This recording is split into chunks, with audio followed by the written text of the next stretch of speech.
मुरादाबाद के कुंदरकी में एक नाबालिग बच्चा अमन नाम का एक रिक्शा खींचता हुआ दिखाई दे रहा था।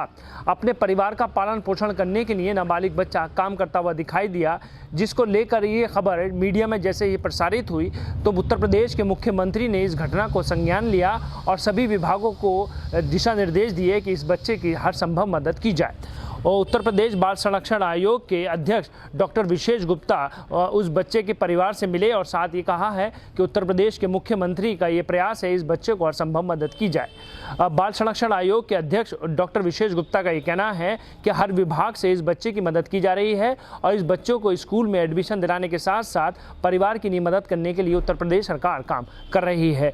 उत्तर प्रदेश बाल संरक्षण आयोग का हमेशा ये प्रयास है कि शिक्षा से वंचित बच्चों को शिक्षा की ओर जोड़ा जाए और हर संभव बच्चों की मदद की जाए। कुंदरकी नगर के श्रवण कुमार की कहानी सभी के जुबान पर है। 12 साल का अमन 6 साल की उम्र से ही अपने परिवार का पालन पोषण कर रहा है। अमन के घर नेत्रहीन पिता करण और पैरों से दिव्यांग मां मीना सहित 2 छोटे भाई बहन हैं। अमन लंबे समय से ठेली रिक्शा चलाकर अपने घर वालों का पालन पोषण कर रहा है। अमन घर से बेहद गरीब है और अपने परिवार का एकमात्र सहारा है। अमन दिन में 100 से लेकर 200 रुपए कमाकर अपने परिवार का पालन पोषण अच्छे से कर लेता है, लेकिन परिवार पालने की वजह से अमन पढ़ नहीं पा रहा था। अखबारों और सोशल मीडिया के माध्यम से अमन की कहानी जब उत्तर प्रदेश के मुख्यमंत्री योगी आदित्यनाथ तक पहुंची तो उन्होंने इस पूरे मामले का संज्ञान लेते हुए उसे तुरंत सरकारी मदद पहुंचाने के लिए मुरादाबाद के अधिकारियों को निर्देशित कर दिया। मुख्यमंत्री के आदेश के बाद जिले के आला अधिकारियों ने गरीब निर्धन दिव्यांगजनों के लिए प्रदेश भर में चलाई जा रही योजनाओं के अंतर्गत तमाम तरह के लाभ अमन के परिवार को दिलाए और साथ ही अमन और उसके भाई बहन को सरकारी स्कूल में दाखिला भी दिला दिया। अब अमन मुख्यमंत्री योगी आदित्यनाथ की वजह से स्कूल जा सकेगा। गुरुवार को मुख्यमंत्री योगी आदित्यनाथ के निर्देश के बाद उत्तर प्रदेश राज्य बाल अधिकार संरक्षण आयोग के अध्यक्ष डॉक्टर विशेष गुप्ता सहित जिले के तमाम अधिकारी अमन के घर पहुंचे। डॉक्टर विशेष गुप्ता ने अमन के दिव्यांग मां मीना को साइकिल भेंट की और साथ ही अमन के स्कूल पहुंचकर वहां के अध्यापकों से अमन को विशेष तौर पर शिक्षा दिलाने के लिए बात कही। डॉक्टर विशेष गुप्ता ने गरीब परिवार को आश्वासन दिया है कि उन्हें आगे भी सरकार द्वारा चलाई जा रही तमाम योजनाओं का लाभ दिलाया जाएगा। राज्य बाल अधिकार संरक्षण आयोग की तरफ से जो 18 साल से कम के नाबालिग बच्चे हैं उनका संज्ञान लेना और संज्ञान लेकर सरकार के संज्ञान में लाना, ताकि वो जो टारगेट ग्रुप है ताकि उसको लाभ मिल सके। यहाँ एक काफ़ी बड़ी घटना, अमन नाम का एक नाबालिग बालक जो रिक्शा खींच रहा था, श्रम का कार्य कर रहा था, उसकी निगाह सीधे तौर पर समाचार पर आदरणीय मुख्यमंत्री जी की निगाह में आया और तुरंत उन्होंने प्रशासनिक अधिकारियों को आदेश दिए ताकि ऐसे परिवार का और बच्चों का पुनर्वासन हो सके। तो चूंकि बाल संरक्षण आयोग का कार्य ही संरक्षण किस प्रकार से मिला है बच्चे को, किस प्रकार से उसका पुनर्वासन हो रहा है, सरकारी योजनाएं वहां तक नीचे तक उतर रही हैं कि नहीं उतर रही हैं। अमन के मामले में जैसे यहाँ प्रशासन का बहुत सकारात्मक भूमिका रही कि जो आर्थिक सहायता हो सकती है वो भी एसडीएम साहब के माध्यम से परिवार को पहुँचा दी गई। बीएसए साहब का बड़ा रोल रहा उसमें, क्योंकि उसमें जो बच्चे अभी स्कूल नहीं जाते थे उनके तुरंत 3 बच्चों के दाखिले हो गए। यहाँ आज भी महिला कल्याण विभाग की ओर से जो स्पॉन्सरशिप की योजना है बच्चों को लाभ पहुँचाने की, वो भी अब इम्प्लीमेंट हो जाएगी।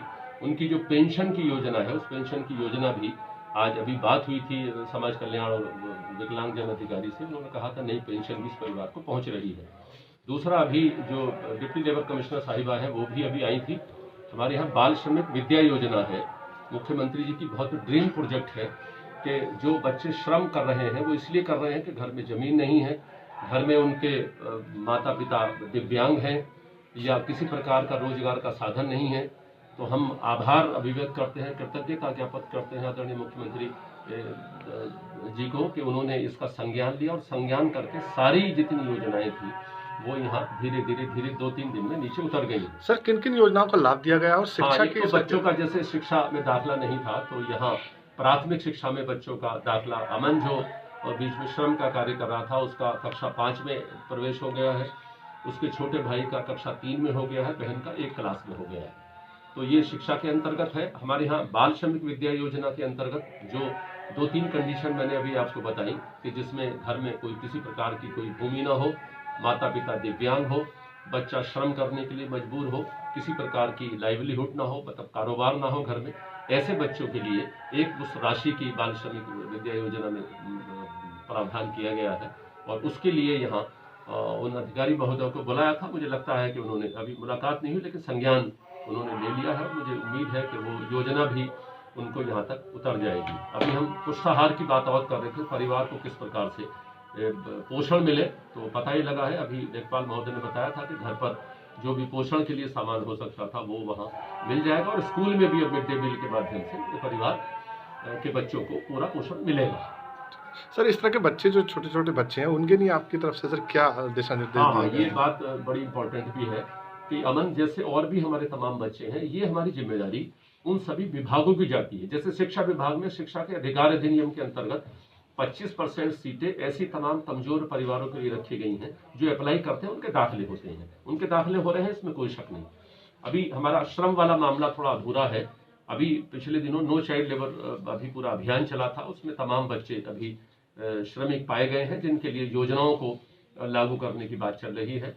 हमारे अब जो सड़क पर घूमने वाले बच्चे हैं, जो हमारे बाल श्रमिक हैं, इनके लिए भी मुख्यमंत्री जी ने एक स्पष्ट निर्देश दिए हैं कि नई शिक्षा नीति में भी ये निर्देश आए हैं कि अब जो हमारी आंगनबाड़ी केंद्र हैं वो प्री प्राइमरी के रूप में इस्तेमाल होंगे। उनमें हमारे क्षेत्र के जो बाल श्रमिक हैं और सड़कों पर घूमने वाले जो बाल भिक्षु हैं, वो बच्चे उसके अंतर्गत आएंगे सीधे तौर पर। तो मुझे लगता है कि आने वाले समय में आपको एक नई योजना और नया प्रभाव, नए भारत का प्रभाव जो हमारे योगी जी और हमारे मोदी जी चाहते हैं, तो मुझे लगता है कि वो आपको एक नया भारत या नए युवाओं का भारत, नए बच्चों का भारत है नहीं। तो मुझे लगता है कि वो विकास की योजनाएं जो सरकार है उत्तर प्रदेश की, जो योगी जी के पूरे नियंत्रण में, नेतृत्व में चल रही है, मुझे लगता है कि उसका सकारात्मक प्रभाव नीचे के स्तर पर योजनाओं पर भी, महिलाओं के लिए, बच्चों के लिए, युवाओं के लिए, वृद्धों के लिए जो योजनाएं हैं वो जमीनी स्तर पर उतरने का प्रयास हो रहा है।